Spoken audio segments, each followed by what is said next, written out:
Hello viewers, আসসালামু আলাইকুম।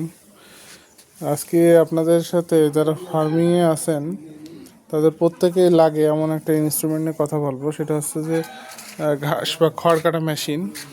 যারা নতুন খামারি আছেন তাদের ক্ষেত্রে যেটা হয়, তারা প্রথমে কনফিউজড হয়ে যান যে কোন ধরনের মেশিন কিনবেন।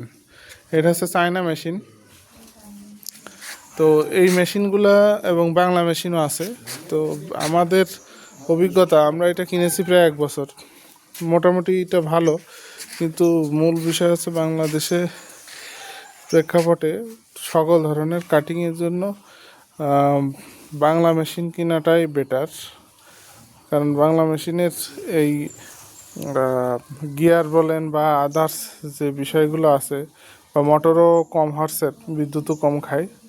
পাশাপাশি এই এই মেশিনের একটা সমস্যা আছে, সেটা হলো যে এই কাটারগুলো বাইরে থেকে ধার দেওয়া যায় না, এই যেগুলো।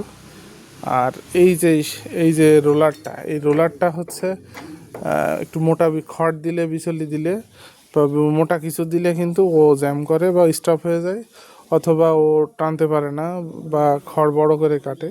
এই ধরনের সমস্যা কিন্তু খুব রেগুলার হয়, যার কারণে এখানে স্প্রিং আছে। এই স্প্রিংটা কিন্তু পড়ে যায়, এই পিছনে আছে। তো যারা নতুন ফার্মার আছেন তাদের ক্ষেত্রে বলি যে বাংলাটাই আমার রিকমেন্ডেশন থাকবে। কারণ বাংলা কিনলে আপনার এই ভোগান্তি কম হবে। এই দেখেন, এখানে স্প্রিং ছিল, স্প্রিংটা এই যে ওর উপর চাপ পড়লে এটাই হয়ে যায়। তো যাই হোক, ভালো সার্ভিসিং করলে চলবে ভালো। তো কম দামের মধ্যে বাংলা মেশিন দেখে শুনে ভালো তা কিনাই বেটার। এটা মূলত আমাদের কিনা সেফটির কারণে। এই যে এখানে আমাদের হাতে যাবে না, সেফটির হিসাব বিচার করলে এটা ঠিক আছে, কিন্তু এই সমস্যাটাই আর মেজর সমস্যা। এখন যদি কারো যদি সেফটি নিয়ে চিন্তা হয়, তাহলে অবশ্যই এই মেশিন কিনতে হবে।